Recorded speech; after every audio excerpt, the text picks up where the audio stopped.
What's up, everybody? It's your boy TGK back with another reaction video. Today we're going to react to a video by the YouTuber Harwood, and the video titled is "What's Wrong with Luka Doncic?" So enough of the fluff. Let's get to the stuff, man.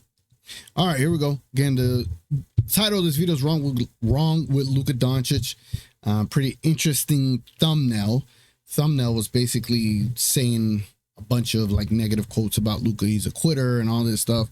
I don't know where this has all began, but let's go and let's check it out. Let's see if this video basically gives us a plot twist and it's a positive video, or if this turns into being a negative video. Let's go and check it out. Ever since he led his Mavericks to the NBA Finals this past summer, Luka Doncic reminded everyone how special of a player he really is, ending last year with a career-high 33.9 points per game, 9.8 assists, and 9.2 rebounds, which made Luka just the 5th player in NBA history to have a season averaging over 30 points per game, 9 rebounds, and 9 assists. It's safe to say Luka Doncic's stock has never been higher, but just last night, the Dallas Mavericks had a rematch of the Western Conference semifinals versus the Oklahoma City Thunder in the quarterfinals of the NBA Cup, and Luka Doncic had arguably his worst game of the regular season, finishing with 16 points, 11 rebounds, 5 assists, and shooting 5 for 15 from the field with 6 turnovers, while having a plus minus of -14, while Kyrie's was 0. And this wasn't just an isolated incident for Luka this season. It's almost as if something has looked off with him all season long. So what is it exactly? Is he hurt?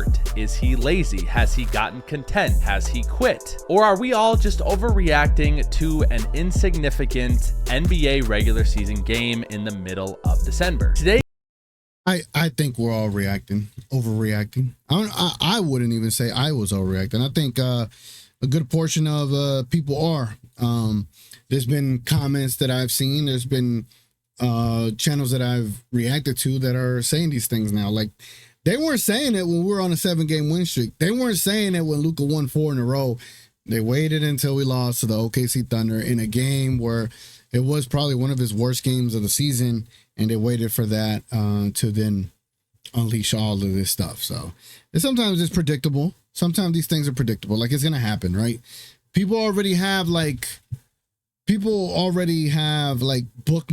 videos. Like, they bookmarked my Luka Doncic video where I'm practicing his dribble move. They already have memes already bookmarked for this kind of stuff. They wait for players to have a horrible game and fail, and then make a mockery of them. So yeah, I don't know if this guy's doing that, but let's go and check it out. Today in this video, we discuss what is wrong with Luka Doncic. Luka's played in 19 of the Mavericks' 25 games this season with a career low in points per game at 28.1 since 2021. And then he also has a career low in assists, rebounds, and effective field goal percentage, all of them being the worst since his rookie season. Rebounds, he's better. And assists, yeah. Assists is 8, but it's right up there with 22, 23. Like we like to over exaggerate stats sometimes. Like, I get the over exaggeration of stats. Shot attempts are about the same. 3-point shots are about the same. Free throw attempts are actually the lowest. That's probably something you could speak to. His steals are a career high.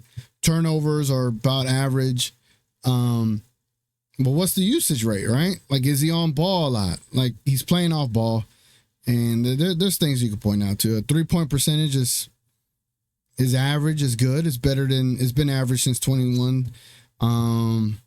So again, you can look at stats and make what you want out of it. But when you want to compare being off by 4 points versus your previous season, there's a big reason for that. And a lot of it is due to being inefficient to start the season. So yeah, let's continue.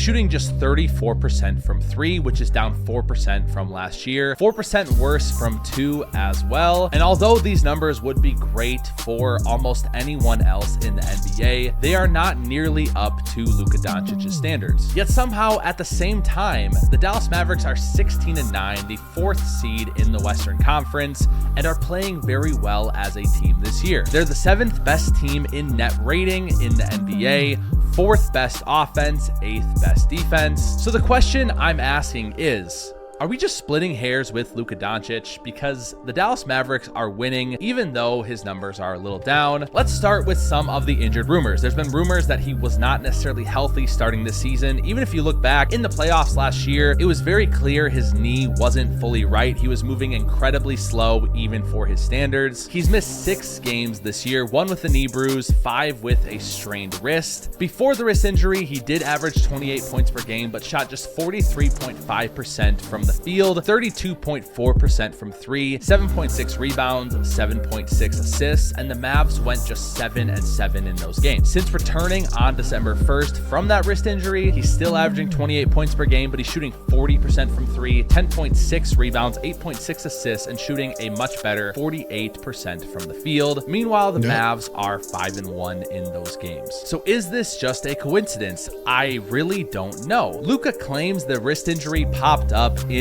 that last November 21st game he played before sitting out a week. However, you know how it is with Luka. He rarely ever admits that he is hurt. So I'm not really sure if that wrist injury has been a factor in this production. Regardless, I'm not sure if it fully matters either. Again, it seemed like last night there were times where you could have questioned his effort in that game versus the Thunder, but is his effort also to blame for this slow start? I don't personally think so. Let me know what you think in the comments, but I'm not going to speculate about his effort. But here is what I will say. It is incredibly scary just how good the Dallas Mavericks have been this year with Luka's dip in production. Thank you. I was like, all right, where's my stopping point? No, look, the criticism is justified. Obviously, he's not at his numbers that he should be at. But since he's returned, they've been Luka Doncic-like. I think the game against OKC has just been one massive overhype. You know, it's true. It's what everyone has been doing. They've been overhyping that one victory. And I understand it. It was big for OKC. It meant a lot. And we were only one of the 2 games on that night, right? So I get it. But I think we know Luka enough to know when it matters the most, he's going to show up. And so whatever he's going through right now, yes, I've been very critical of how inefficient he was to start the season. I felt we needed to help him and alleviate what he was doing is jacking up all these threes. Let's just attack the basket. And in general, the Dallas Mavericks as a team have begun to attack the basket repeatedly over and over and over again. But the thing with Luka is he just started very inefficient to start the season. For whatever reason that may be, I fear there's some kind of lingering knee issue. Others say it's he's not in shape. Whatever the case may be, we know that Luka is still capable of doing Luka stuff. It's not to the level that he was at last year. And I think we all had this expectation coming into the season he was going to average like 29. Well, I did. I thought he was going to average like 29, 13 assists and things like that because you got more shooting on this squad. And it just hasn't panned out like that. And the fact that we're still winning despite Luka being firing on all cylinders, that has to be a scary sight for a lot of teams in the NBA. Kyrie has been unbelievable. If we take a look at his stats this year, he is averaging 24 points per game, shooting a whopping 47.4% from 3, 59.3 effective field goal percentage, while averaging 4.8 rebounds, 5.2 assists. PJ has played 19 games this year, and you guys probably won't believe this, but when PJ plays, the Mavericks are a whopping 15-4. He is shooting 38% from 3, continues that trend that we saw in the playoffs for him last year. Shooting well from 3 is massive for this Dallas offense, especially those corner threes that are always open when you have Luka and Derek Lively / Daniel Gafford. You also have 2 new offseason additions in Najee Marshall and Klay Thompson. And when Derek Jones Jr. went to the Clippers this offseason, a lot of Mavs fans were saying, I don't know how I feel about that, but Najee Marshall has been better than Derek Jones Jr. Not only do you get a guy who can defend on the perimeter, but he has been really good on the offensive end. If we take a look at what he's shooting from 2 this year, he's shooting 65.4% from 2. Last year for the Pelicans, it was like 50%. And he's doing this while only shooting 31% from 3. Last year in New Orleans, he shot 38. I guarantee you that number goes up. Najee Marshall has been awesome for Dallas. Clay's done what he usually does, 37.4% from 3. Spencer Dinwiddie, another offseason addition. He's been fine. I mean, he's a nice depth piece. At least you have a backup point guard that's a veteran versus bringing someone off the bench last year like Josh Green. Derek Lively on defense has been awesome this year. If we take a look at Dallas's defensive rating with him on the court versus off, Dallas has a defensive rating of 102 with Derek Lively on the court, which would be best in the NBA. And then with him off, they have a 112 defensive rating. Derek is also doing very well at protecting the rim. He's allowing just 54.6% opponent field goal percentage at the rim on 4.8 attempts per game. Really good, same with Daniel Gafford, 54.3% on 5.8 attempts per game, and even PJ Washington, 4.6 attempts per game, 51.7% opponent field goal percentage. And that's something Dallas has excelled at as a team this year. They're 4th in the NBA in opponent to rim field goal percentage. Quentin Grimes, another offseason addition in that Tim Hardaway Jr. trade with Detroit, I think personally is flying under the radar as a key depth piece as they get towards the playoffs. He's shooting 40% from 3, 8.5 points per game. And then lastly, Omax. He's barely playing right now, but if you've been paying attention,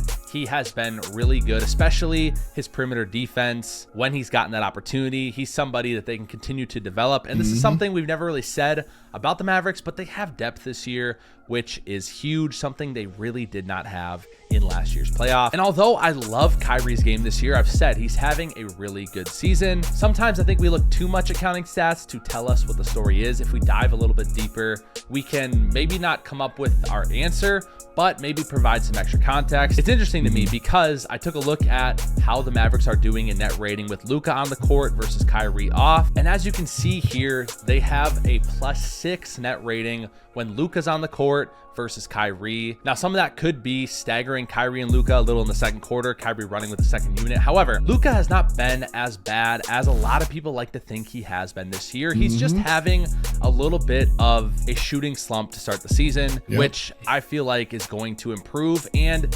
honestly, this Dallas Mavericks team is much better than it was a year ago. If you remember correctly, they completely remade themselves at the trade deadline last year, adding PJ Washington, adding Daniel Gafford, which has changed this team greatly. It seems like they've only gotten better this season. So look for Luka to improve as the season goes on. Those shooting percentages are already trending in an upward direction. And I'll be honest, guys, I love the Grizzlies. I called that the Grizzlies were going to be a top 4 seed. Me too. You know, no, I definitely was calling the Grizzlies going to be a team to deal with, man. They're proving it. They're proving it. I'm saying they always had a good team. They always had good coaching. They're going to be a squad to deal with, bro. In this preseason, but as of right now, I don't think there's a team in the Western Conference with a better chance at beating the Oklahoma City Thunder. Notice I said better and I said right now. They did it last year with a worse team. Of course. Thank you. Finally, someone adds that little bit of context that the Mavericks did beat the Thunder last year, but we act as if that never happened. You know, not us, but majority of people, content creators, media, they act like the Thunder never lost to Dallas last year. Like, it is what it is. Of course, Oklahoma City got better as well, and the Dallas Mavericks definitely shot better from 3, had better 3-point variance in that series. Regardless, though, I don't think there's a better team in the Western Conference when it comes to defeating the Western Conference favorites in the Thunder. So with that being said, I don't know what's wrong with Luka. It could have been that wrist thing. It could just be he's in a slump.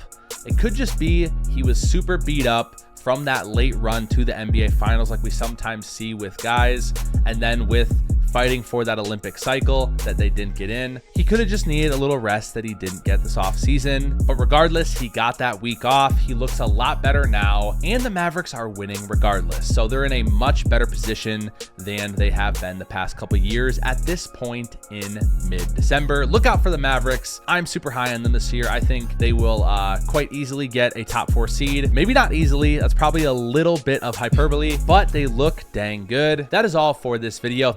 All right, man, y'all go check them out, man. That is the hardwood.